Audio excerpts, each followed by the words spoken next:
Race is an issue that I believe this nation cannot afford to ignore right now.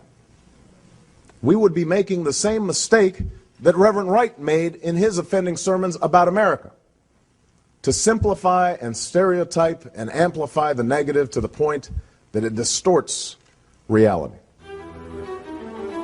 The fact is that the comments that have been made and the issues that have surfaced over the last few weeks reflect the complexities of race in this country that we've never really worked through. A part of our union that we have not yet made perfect.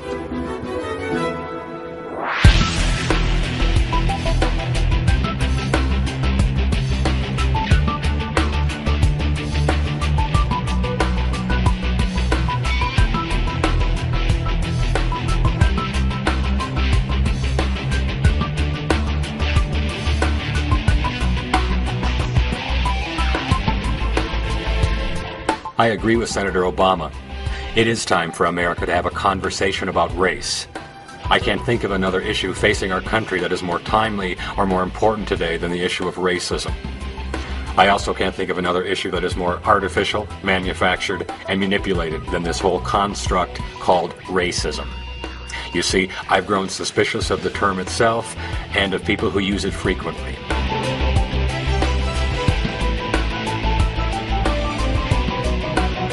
As I'm learning, the term racism in common usage today has a sharply different meaning than what its believers say it means. And I use the word believers intentionally because, as I'm going to try to demonstrate, the believers in racism feel that racism is all around them, it's everywhere, all the time, yet they have a hard time coming up with any real-life examples of it, or even a definition of what it is. This phenomenon, or disconnect, was one reason I decided to look a little more closely into this. I mean, we have this term racism, which is used frequently by our media companies and by our own government to describe what they call the worst of human behaviors. Yet, as I'm going to illustrate, these are behaviors that we all engage in, every one of us. Yet, only a select few are ever identified or admonished publicly for their racism. And who are the select few? Who are the officially designated practitioners of racism? People like me, the white Americans of European heritage, the largest racial group in America.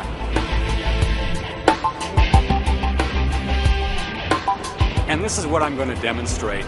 This construct of racism is not an objective term. It has no concise definition. In fact, it's used too often as a tool of intimidation, like a hammer against Caucasian whites. And so for my demonstration, I'm simply going to interview some of racism's believers and look for inconsistencies. And finding believers is easy. I ran an ad in Craigslist for interview subjects under the heading of Ending Racism Now. We'll also stop at a busy street corner in downtown Denver and stop random passersby for their opinions on the subject. From there, I think we'll be able to determine what the conventional wisdom on racism really is, glaring contradictions and all. So those are my intentions. I'm not trying to make anyone look foolish, but the conventional wisdom on racism is so convoluted today that sometimes it's unavoidable.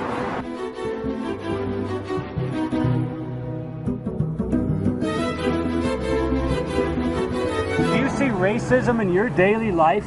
Every day. Every day? Every day. Do I see racism in my life? I see it every day. Every day. I see racism in my daily life almost every place. In my daily life. Do you see racism in your daily life?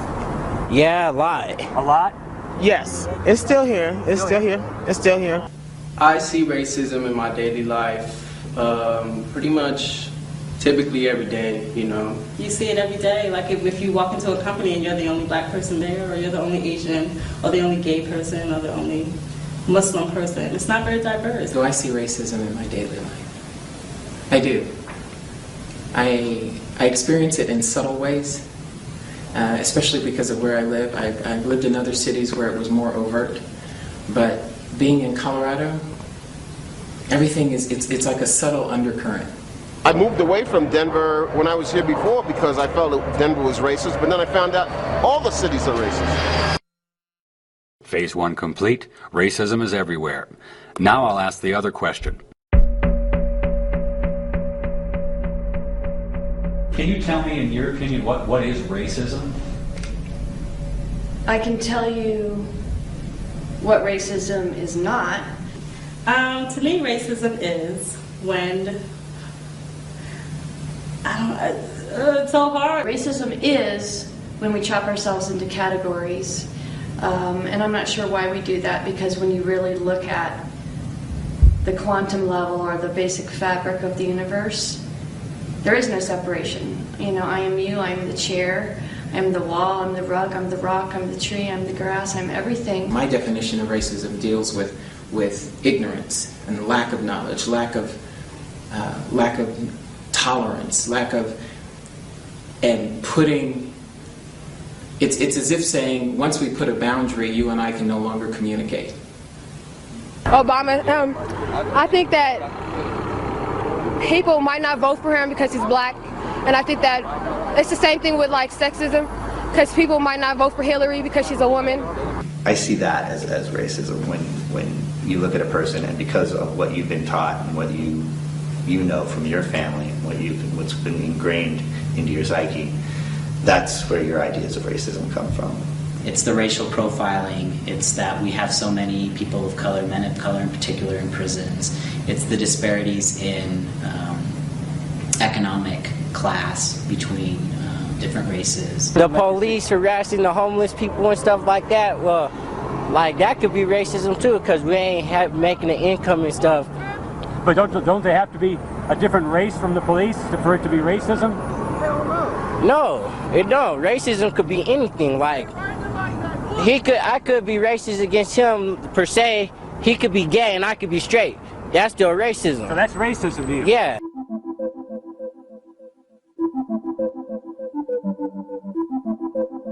That's what I mean by disconnects. I can't think of another word that's more common in usage today, yet so vague and even contradictory in meaning. Can anyone be blamed for being a little leery of such a flexible term? An actual definition of the term would be an important part of any conversation about race, but there isn't one. Or let me put it another way. There are hundreds of subjective, highly complex definitions, some of them paragraphs long. It seems that even our own wordsmiths are having trouble with this one. Some of the more readable definitions include this one from Wikipedia. The term usually denotes race-based prejudice, violence, discrimination, or oppression. Notice anything peculiar about that definition? Yeah? It says usually. You know, I don't want to date myself here, but I remember a time when definitions were, by definition, definite. But in definitions of the word racism today, we find words like usually. Wikipedia continues. The term can also have varying and hotly contested definitions. Does it seem rational for a word with hotly contested definitions to be so widely used, especially by our friends in the journalism industry? Here are definitions of racism from the American Heritage Dictionary and from Webster's. Within these definitions, we can see a common thread. The common thread is the belief that one race is superior to or better than another race. We'll label that as our conventional wisdom definition, and I'll get back to that in a moment. But back to the interviews. None could give me a concise definition of what racism is, yet each said they saw it in their daily lives. So this time, I'll ask for a description of any of these specific incidents, not the generalities we've all heard, but actual first-person accounts of racism.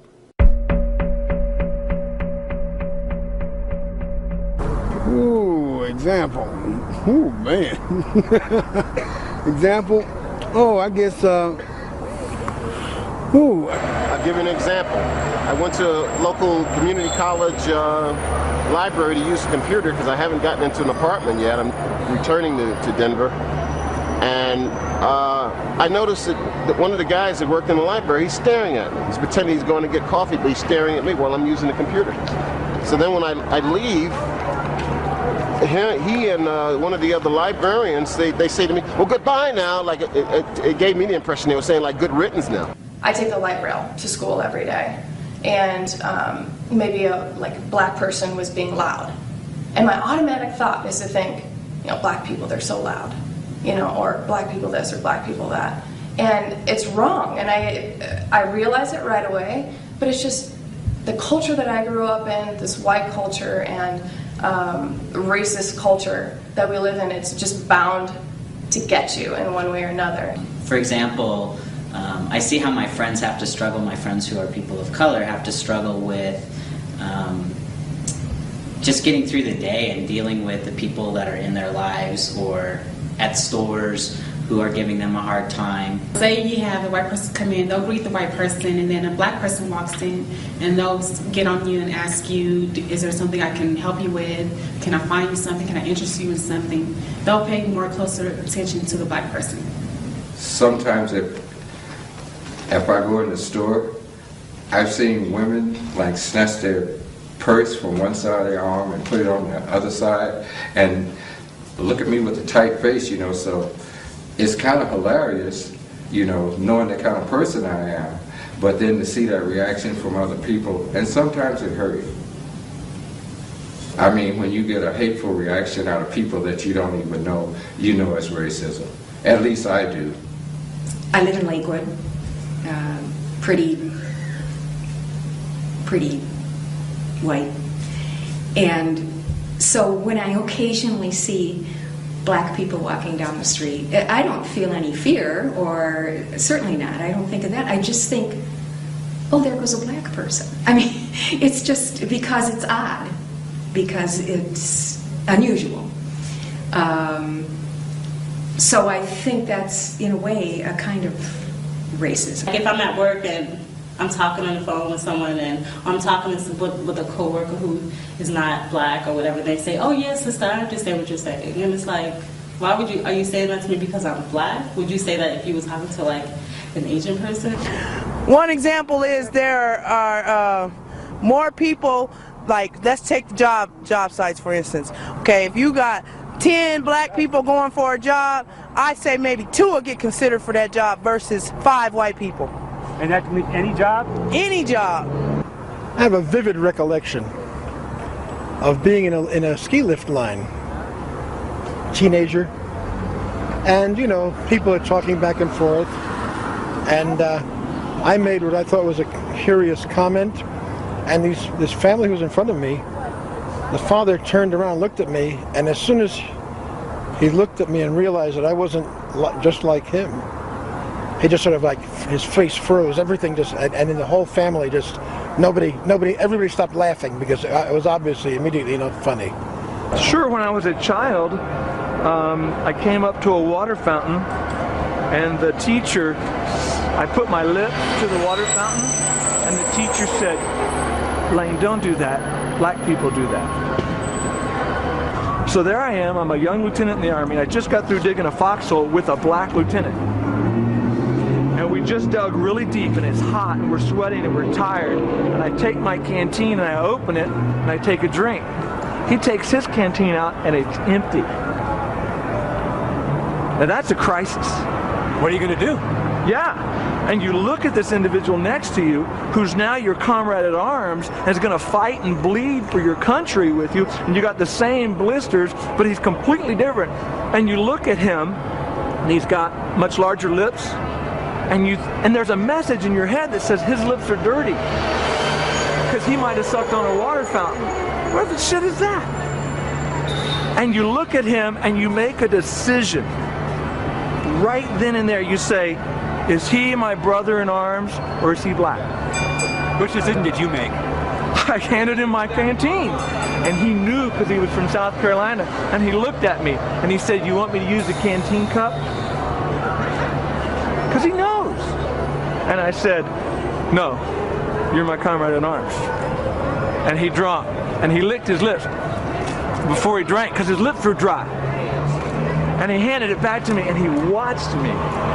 And I looked at him, and I drank. And you swapped spit with him? In essence, we swapped spit. I mean, what are you going to do? You share a canteen, and I swap and spit. And at that moment, I realized how much racism was in there. Insidious. Well, I am from the South, and every now and then my accent will come out a little bit. And people tell you look a little bit like Bill Clinton? Mostly black. Really? Give me an example of the type of racism you see? Yeah, for one, when you in a car accident or you go to court, sometimes you're just overpowered because you're white, and there's no help for a black. I notice it in the way people respond to me, the way they respond to my children, the way they respond to my husband and I. We're a mixed couple. And so when we go places, I notice people, I notice their response is different to us. Either they'll stare longer or they'll be overly friendly. It's as if they're trying to make themselves more comfortable with us. I date interracially. I get stares from white guys. I was at Adams Mark Club, nightclub, not long ago, and I'm out dancing, and there's this white guy walking by. Oh, you're a good dancer. I don't need to hear that. So what? I'm a good dancer. There's other good dancers too. Then he gets out on the dance floor by himself and he starts dancing like he's some kind of great dancer. Apparently trying to show me up. I don't care. Leave me alone. I date who I want to date. Just so happens I prefer dating white women. When I think of an example of how that plays out, just look at the recent immigration debates. We want to build, a fence, a wall along our border with Mexico, which has brown people in it. But we don't want to build a fence or a border to the north with our Canadian neighbors, which is mostly white people. Why is that?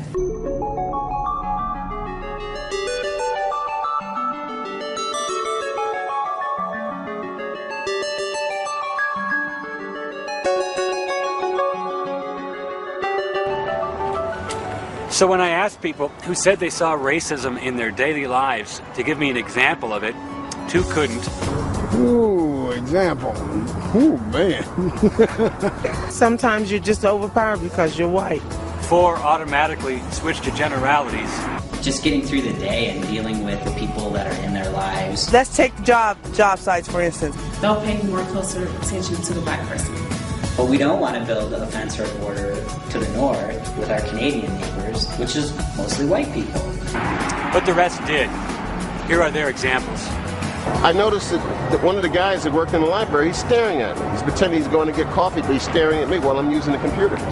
So then when I leave, he and one of the other librarians, they say to me, well, goodbye now. Like it gave me the impression they were saying, like, good riddance now.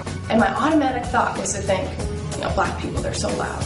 I've seen women like snatch their purse from one side of their arm and put it on the other side. I just think, oh, there was a black person. I'm talking with a coworker who is not black or whatever. They say, oh yes, sister, I understand what you're saying. The father turned around and looked at me, and as soon as he looked at me and realized that I wasn't just like him, he just sort of like, his face froze, everything just, and then the whole family just, everybody stopped laughing. I date interracially. I get stares from white guys. There's this white guy walking by. Oh, you're a good dancer. I don't need to hear that. So what? I'm a good dancer. There's other good dancers too. I came up to a water fountain, and the teacher, I put my lip to the water fountain, and the teacher said, Lane, don't do that. Black people do that. I notice their response is different to us. Either they'll stare longer or they'll be overly friendly. These are the 15 best examples I was given. I haven't hidden any coherent examples just to help make my point. And I have to mention again that these examples are given by people of all races who claim to see racism in their daily lives. Well, I hate to have to be the one to point this out, but all of these examples of this so-called racism that permeates our nation, none of them really amount to anything. Can staring at someone really be compared with persecution? Can being overly friendly to someone really be compared with denying them employment? And when I become aware of disconnects like this, I start to look for others. What other inconsistencies are hiding behind this word, this hammer called racism? If we go back to our conventional wisdom definition of racism, we see that a racist is someone that believes that one race is better than another.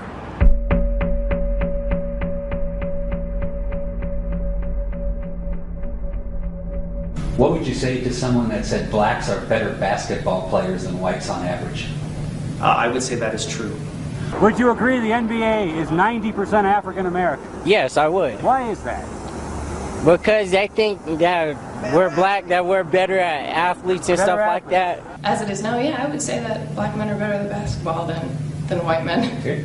Because of the results that we see. Because of the results that we see. I mean, I thought that if a white person has the skill of a black person, they could be on the basketball team. I'm not that well acquainted with it in terms of the racial, how it's occurred that the racial makeup of basketball teams is as such as it is. I have always believed it probably had to do with their skill of the game. Well, that wasn't too hard. Most people have no problem with saying that blacks are better at basketball than whites, even though that does fit that common thread among definitions of racism. See the disconnect? So I guess it's okay to say that one race is better at something than another, as long as the one race is never white people. And if you think I'm kidding or maybe paranoid, let's see how many people would be willing to state that white people may be just as skillful in other areas as blacks are at basketball. Are black people overrepresented in basketball? Yeah, I think they are. Why? They're probably better players. Is it safe to say then that the white people might be better at human relations? No. Do I think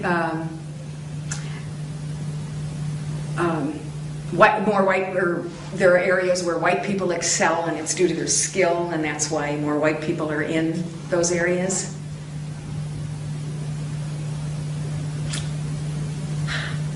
That's a tough one.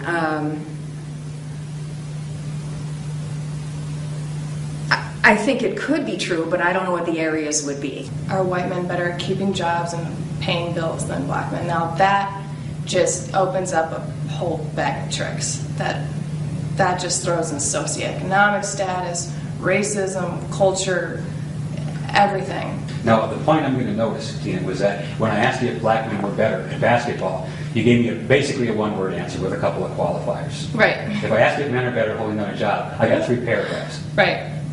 Can you see maybe a different standard that you assign to blacks versus you assign to the whites? No. No? No. Even though you gave me a yes, blacks are better because of the evidence. Mm-hmm. But whites, even though the evidence shows they're better at this, we've got to back up and we've got to really consider this more. Yeah. You don't consider that any kind of a double standard at all? No, I wouldn't call it a double standard at all. So the conventional wisdom is that it's acceptable to acknowledge the skill and ability of certain races in some areas, but no one can seem to find any areas where white people demonstrate their skill and ability. It's another one of those disconnects. I mean, who can deny it? In areas where people of color excel, we credit them for their capabilities. But how do we view areas where whites excel?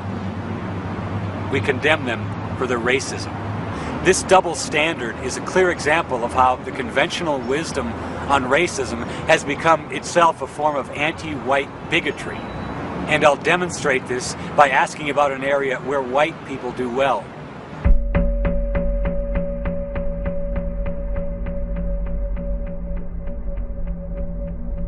Why is it that Caucasian students test higher on standardized tests than black students? Well, because the tests are made for them. The tests are made for the Caucasians? Oh, yeah. The best thing you can do in school is be white, because that's the easiest way to get through. And primarily, most people who get through school who are white don't ever learn anything. All they do is memorize the answers until they take the test. I would say who writes the IQ test when thinking about who scores higher. So if you have white people that are writing the tests and creating the scoring for the tests, then of course white people are going to score higher on IQ tests. I know that there's been evidence that the questions are cultured towards the white, or each question is culturally biased towards the white culture. Most of the tests are composed and put together by non-African Americans. Well, first of all, you have to look at who wrote the tests. We don't always know. So there may be cultural bias. See that? Pick an area where white people outperform others, and the conventional wisdom is that it's not due to their skill, but due to some type of white bias. This is another example of how the conventional wisdom on racism today is actually quite biased against white people. The reason whites perform well on standardized tests is because we cheat. What would you say if I told you that white people write the IQ tests, but Asians always outscore them? I would find that fascinating, but not, I mean, I guess not necessarily surprising. I think that each culture has its gifts and talents, and taking tests is a certain talent. I don't believe there's a possibility that there is, that our testing results, the grades of our children has nothing to do with racism. I think that would be naive to say.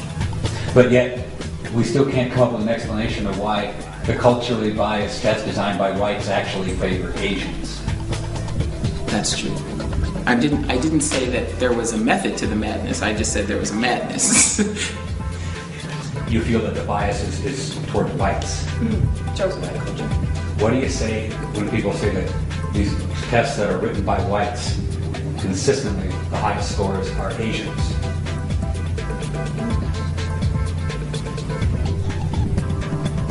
I guess I don't know that statistic.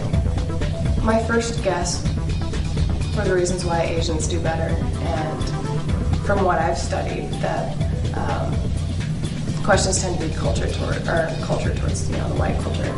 Our bias towards white culture is that similarities in teaching style. That would be probably my best guess. But even if there are similarities in teaching styles, wouldn't the whites, if they were culturally biased towards the whites, if they were culturally biased towards the whites, wouldn't the whites still be the ones exceeding?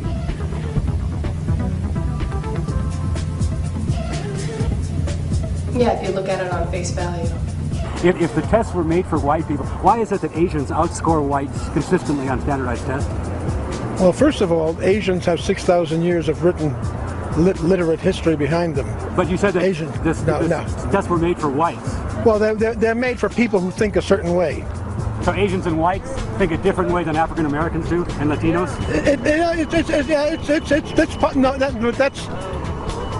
There are different ways of thinking. Different populations represent those ways of thought and cultural congruences different ways. I'm trying to get back to my original point. You said that the tests were created for whites. I said that Asians outscore them, and you said the reason why is why? Well, I don't think we have time to cover that right now. This is the unchallenged, disconnected outlook that passes for logic in many of the mainstream of our culture today. If you ask today's believers in racism why it is that whites outscore some others on standardized tests, the most common answer will be the cultural bias theory. Now, if you're rude enough to point out that the fact that Asians have been outscoring whites for decades discredits the whole cultural bias theory, well, believers won't be bothered by pesky facts. Ask them again tomorrow the same question about why whites outscore others on standardized tests, and the answer will still be cultural bias.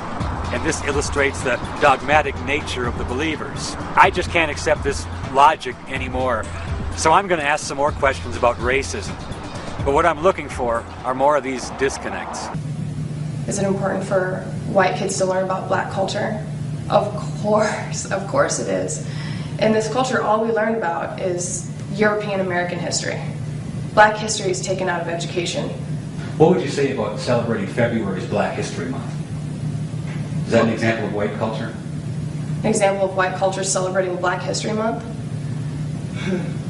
Who celebrates it is my question. Doesn't the TV promote Black History Month? Doesn't the Idiot Box promote Black History Month? You know what that is, if you don't mind me saying? That's a jerk-off. It's a jerk-off. Black people, Hispanic people, they're forced to learn about our culture, and we're not forced to learn about their culture. And it's sad. I don't think so. If 66% of the population or the audience, TV audience is Caucasian, and they don't have a channel that specifically emphasizes their culture, but yet Hispanic and African Americans do. That's a really hard question. We don't study the history of slavery in Africa. We do study the history of slavery in Africa, but we don't. It's more, we study facts and what happened. We don't learn stories.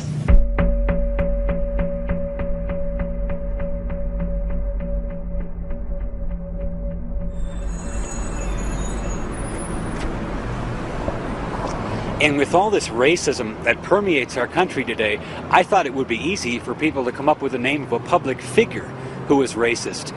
It wasn't.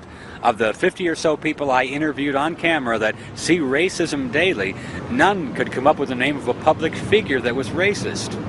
I had to offer a suggestion myself, admittedly to stimulate conversation. I would say Jesse Jackson is not a racist at all. He fights against racism. He fights for peace. He wants justice, and he tries to do what he can to bring together that justice and peace. And he wants people to be united as well. As far as Reverend Jesse Jackson using racism as profit, like I say, he's a man, a good man, and he has done some things that we probably aren't proud of, but he sticks by what he does. Do I think Jesse Jackson's a racist? I guess I don't. I guess I don't. I think he's an advocate for black people, and I was going to say his people, and that's an important role, but I've never thought of him as a racist. So you said that being an advocate for his people, for black people, is a good thing. I do think that. Can you name an advocate for white people?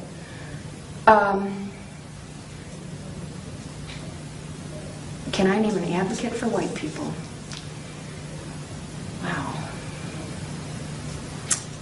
Specifically for white people.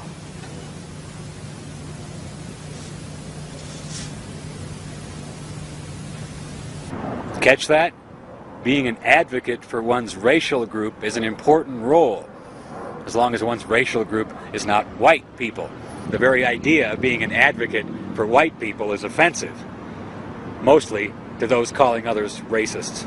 I got the impression on the mall, they have Nicollet Mall in Minneapolis, that it's like this mall here. They want to keep black people off of the mall.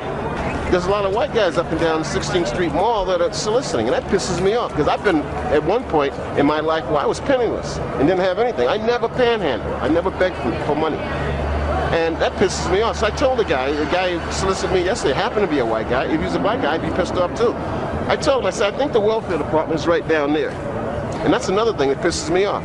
I did everything I was supposed to do, never broke the law, always tried to work for a living, and I still get treated like a second-class citizen. I risk my life for my country. Who's treating you like a second-class citizen? Mostly white males. I do believe that our culture is racist. Who's it in benefit of? White males. White males? Yeah. You mentioned the racism. Where's the racism in this? The racism is he's paying particular close attention to me because I'm in the company, my girlfriend's white, and I'm in the company of a white woman. This isn't a dance club? Yeah. A disco? But can you ever see a situation where African-American men might try to intimidate white men in that same situation? Yeah, but not as much. Not as much? It doesn't happen as much. I've seen a lot of black people make white people uncomfortable. And sometimes, I don't know if it's so much racism, or sometimes it's just that they want to get back at what they consider to be the man. One of the things that happens in America is that anything that happens to white people from another race is generally not looked upon as a hate crime. In a lot of ways, it looks as retaliation. You made me uncomfortable, or you pissed my parents off, and I grew up in this country, now it's my chance to get you back. This is more of today's conventional wisdom in our conversation. When whites mistreat people of color, it's always racism. But when whites are victims, we must step back. We have to look deeper for the root causes of said mistreatment. A glaring double standard. Are white people right to be a little afraid of blacks? I'd say yeah. Yeah? They intimidate them because now it's more interracial. It's kind of, I don't know. No, wait a second. The Filipinos are all looking for money. And what did you say, the other one? Like Jewish people, they're cheap. Everybody has like their own stereotypes. Give me some more of those. Those are I don't know. I can't. Black people. Black people think black people were criminals.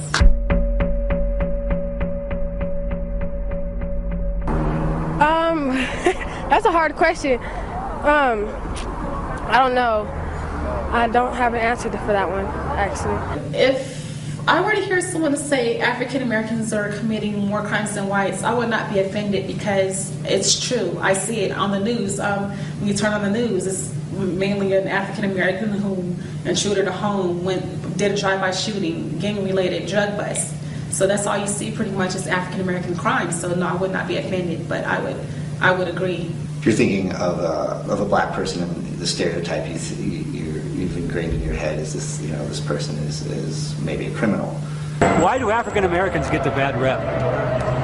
Because we do the most crucial stuff around here. We're just like on that point where like, if we want to do something, we'll do it and not think twice about it and just go out there and do it again and again or do it even more worse than we did before.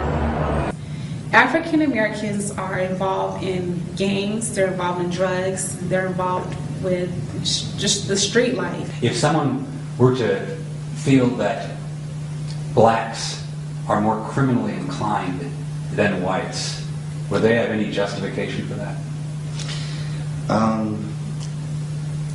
Unfortunately, I think yes. I don't feel like I had to go through all this racism stuff because I'm African American. Now, what would you say to the guy that says, hey, you know what, African Americans commit half the crimes in this country. Of course we should look at them more carefully. Yeah. I mean, we do some crime around here, but I'm not going to say we do half of the crime. Yeah, African Americans are like that, but it's not all African Americans around here doing all the crime like that. You know, there's all sorts of other ethnicities that do all that. If you were a taxpayer, I was a taxpayer, and you heard about somebody breaking into a house, how would you feel if you saw the cops beating them down? On some real shit, I don't know. I'll probably try to tell them to take that to the courts, because I don't see how they gonna beat somebody up. Yeah, they broke into a house, they was in the wrongdoing, but at that same point, you can't just beat somebody up because they broke into a house. How about if they broke into your house? If they broke into my house, I promise I'll kill the motherfucker. Now, what would you say to the guy that says you're making the definition of a criminal? Well, I already know I'm a criminal. I've been locked up since I was 11. But you say the cops are racist, but yet you're saying you're a criminal. I'm a criminal, but yeah, on that same note, when we're not doing nothing, that's when they want to come up here and fuck with us. Most of the violent crimes are committed by white males. I mean, who are all the mass murderers out here? They're not black people. All of the mass murderers you're saying are white? Majority of them are white, or Hispanic. How about the majority of the armed robbers and the rapists? Aren't they black? No. No? I don't think so. A common debating tactic of the believers is to flat out deny facts that we all know to be true. When Martin employs this tactic, he places the burden of proof upon me, knowing full well what a distasteful job it would be researching rape statistics.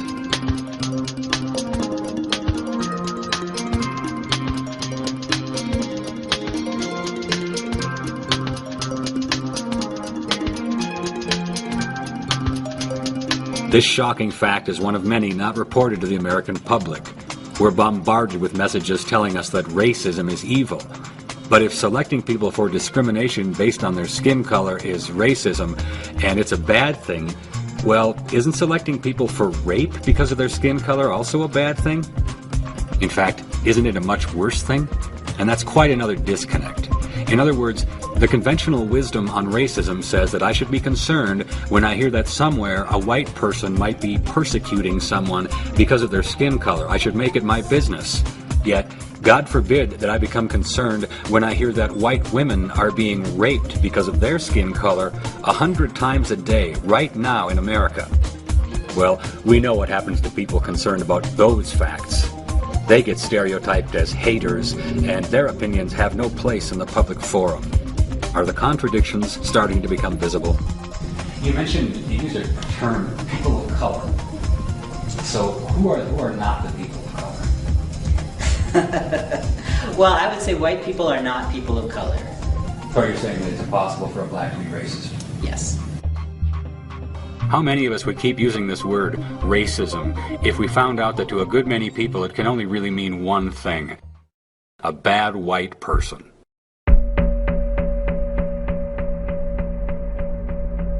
Have I been a racist? I like to think not. But, and I hope not. I think that all of us growing up in this culture and in this life are a little bit racist. Am I aware of my racism? Yeah. I'm aware of my racism. Where a lot of people I don't think are. The conflict is you don't want to be a racist because you're black. Are you a racist? No, not at all.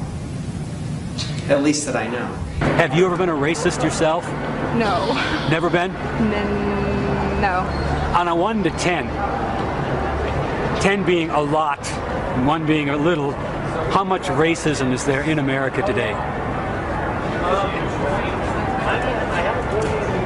I'd say about a 9. About a 9. So you feel racism is just everywhere? Yeah, I believe it is, but I mean, I haven't experienced it myself. At one point in any conversation about race, one issue must be addressed, and it is a touchy one. But the answer to this question is paramount if we want our conversation to be objective. America never was a white nation. Never? Never. It was never a white nation.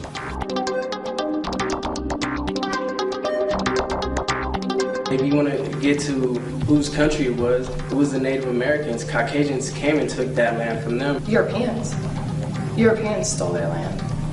Matter of fact, this isn't even their country. They came and took a country, you know, from people that opened their arms to them with love, and they deceived them. The American Indians were oppressed and slaughtered in droves by the Europeans. They were here. This was their land. I'm not sure how they got here or if they fought anyone. What would you say to somebody who said every founding citizen of the United States of America was white? I think that's a tough one. What would you call a nation where every single citizen was white and where immigration was restricted to white Christians? Would that be a white nation? Why does this matter? Are we a white nation any longer? Once again, because of the disconnect, because of the anti-white bias that lies within the conventional wisdom on racism. Once again, if you accept the fact that America was founded as a white nation, then you must also accept the fact that her founding principles, which separate America from all other nations, were also developed by white men, not by a multicultural rainbow. And this fact drives the believers crazy.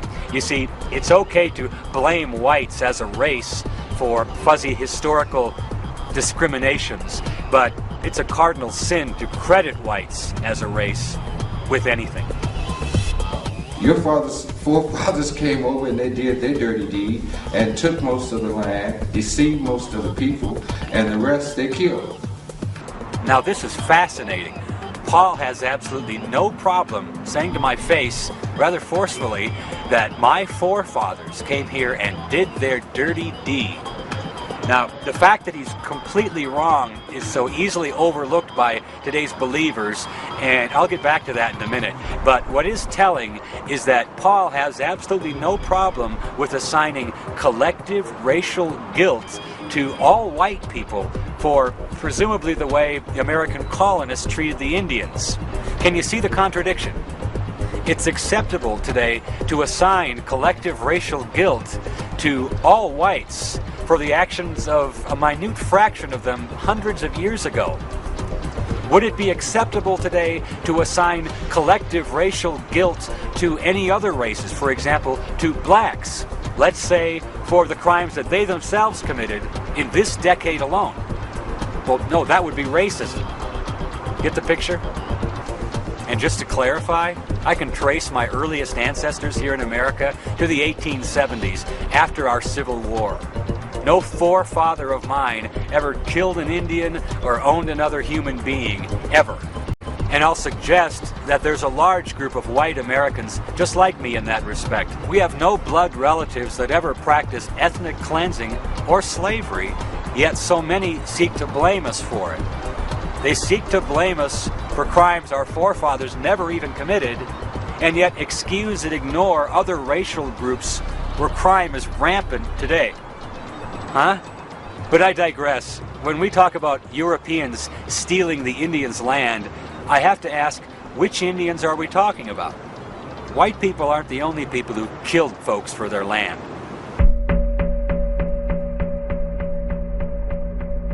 They didn't fight among each other, tribes? Oh, amongst each other, yes. Did they ever try to wipe out whole other tribes? I'm pretty sure they did. The American Indians did fight amongst themselves. Did they ever commit genocide amongst themselves? Absolutely. Yeah, there were warring nations and there were peaceful nations. It wasn't an equal playing field. And what I mean by that is, so when the Indians were conflicting with each other, when the tribes were conflicting with each other, they had similar ways of fighting each other, bows and arrows, spears, fighting, rocks, you know, whatever. And then white folks came across and they had different types of technology. Do I think that Indians killed each other for land before they arrived? I believe that, yes, that the different tribes fought back and forth.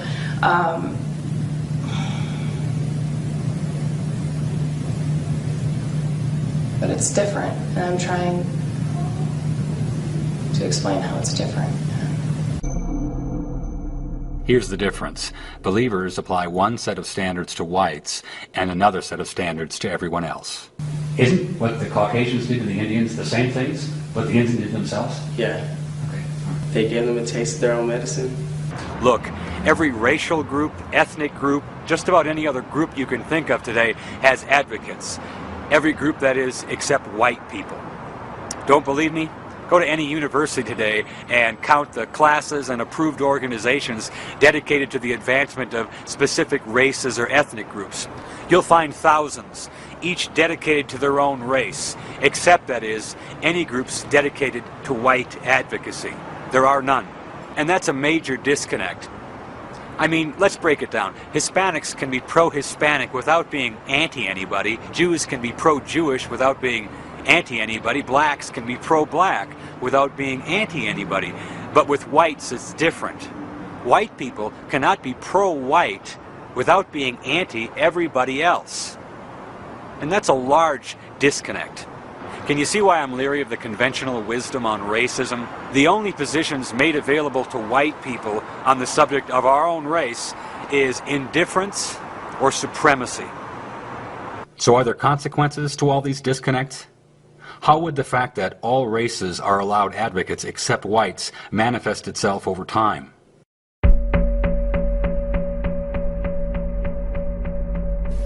Do I think white people will become a minority? When I say that, I include particularly the Hispanic population, and yet I'm not, they're really, as I understand it, that's not really a race. So when we talk technically race, that's wrong. It's just that Hispanic people are a protected class. Do I think white nationalists have a point in saying enough is enough when whites are now at 66%, when our founding fathers were at 100%? I guess I don't. I don't think they have a point. I don't appreciate those organizations. But to some extent, I guess I can appreciate maybe their people's sense of loss. But in fact, white folks are starting to be a minority now. You think white people like that? Yeah, but seem like it's more Mexicans than white folks out here. Just maybe someday it just means a completely blended group of people that nobody will be able to figure out what anybody is anymore. Is that a good thing? I think that's a great thing. I think we are yellowing America and everybody's blending, and I think that's a good thing. That's what it is. It's so many different races and so many different backgrounds, and it's a good thing, something that people should accept. It's not like everybody's from England, or everybody's from Germany, or everybody's from France. This is a melting pot. It's 2008 now, it's time for change. America isn't just, the stereotypical Caucasian family or this and that. It's what, a mixing bowl?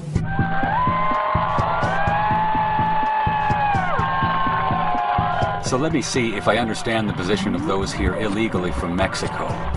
Although most belong to no one race, many unite under the banner of La Raza, or the race, in order to accuse Americans of racism. That just doesn't make any sense at all. In other words, if we object to the stated agenda of replacing whites as the racial majority in America with Hispanics, it's us who get called the racists, not the people who are openly and actively working to change the racial makeup of our country. Does the word racist still seem like a good word choice? Or does it appear more like a tool of oppression? Why do you think there's so many Hispanics in fast food right now? Tell me.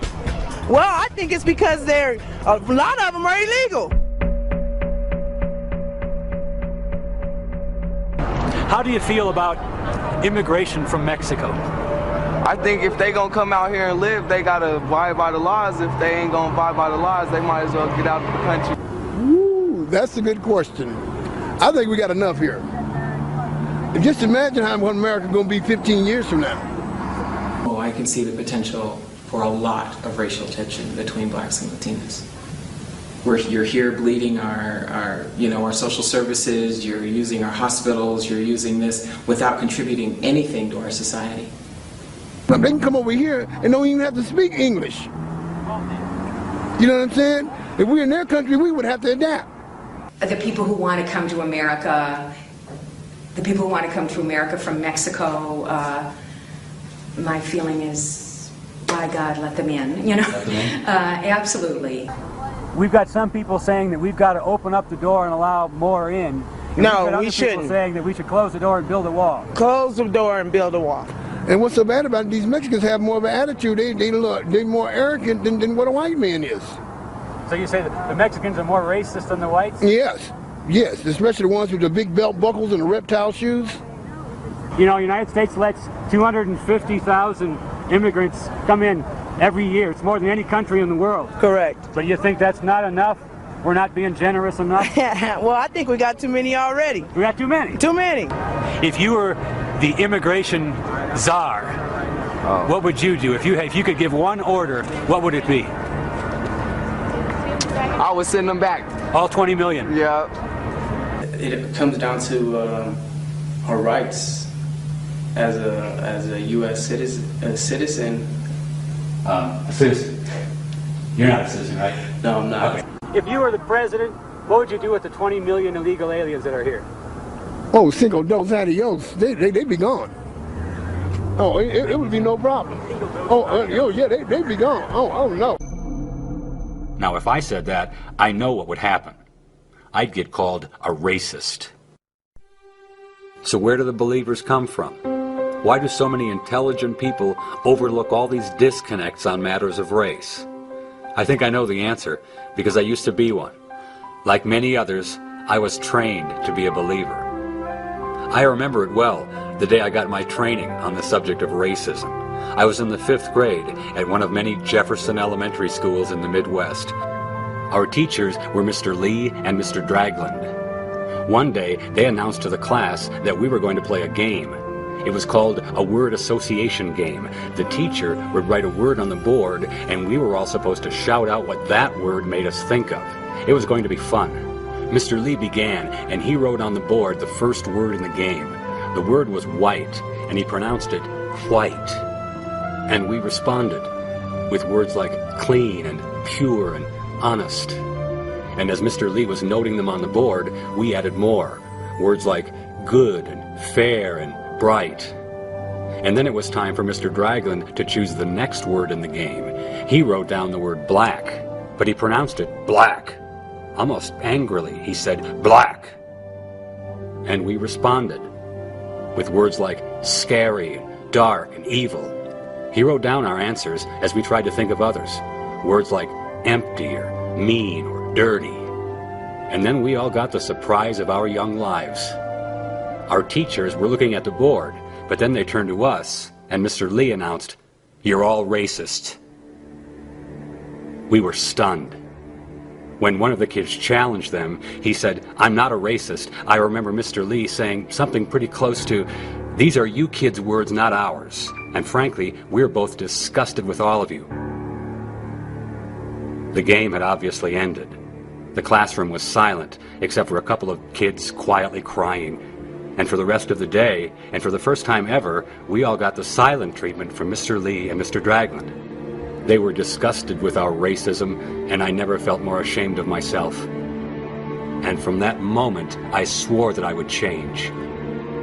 From that day forward, I would believe that I am, by nature, a racist. So I ask you now, what is real? I mean, if racism were a real issue, then why do public school teachers have to trick children into believing in it? It makes you wonder, what is real?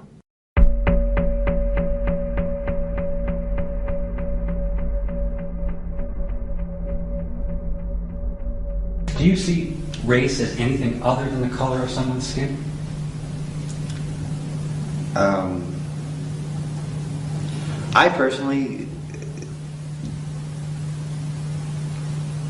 I personally see race as the color of someone's skin. The idea of race is strictly a social construct. Oh, it's just a distasteful subject altogether to be making judgments or even observations about humans regarding their flesh tone or their body shape. Scientists have came through and proved that we are all the same. So are you suggesting then that race is more of a social construct? Oh, absolutely. So here's some more of that conventional wisdom regarding matters of race.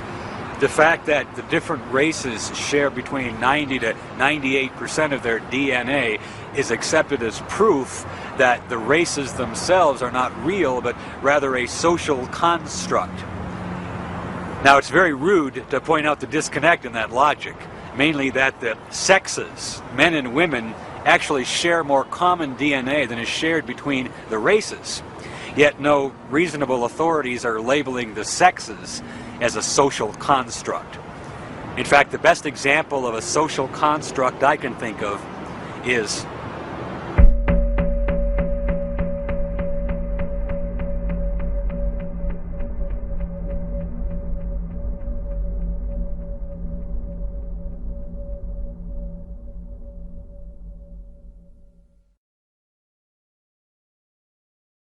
We got to work too. Well, I mean, isn't affirmative action No, it's not working. Yeah, it was affirmative action, but it's not working the way that it's supposed to work. They hire a black female and say, yeah, we hired a minority and we hired a female. We got to kill two birds with one stone. Yeah, okay. and the black men are left out in the cold. I was born female and have been living somewhat as a male for about 10 years. You mentioned you have a teenage 14-year-old daughter. Son, I'm sorry, I'm confused. Yeah. Biological? Yes. So I gave birth to him before I transitioned. For example, a city like New Orleans or Chicago, some people will call them black cities. Mm-hmm. They overwhelmingly vote for black politicians. Yeah. Is that evidence of their racism? I think they just want to see their own race come up. You said you see racism every day. Can you give me another example? Another example? Oh, I'm fool, man. But really not. I really don't see it that much in this town.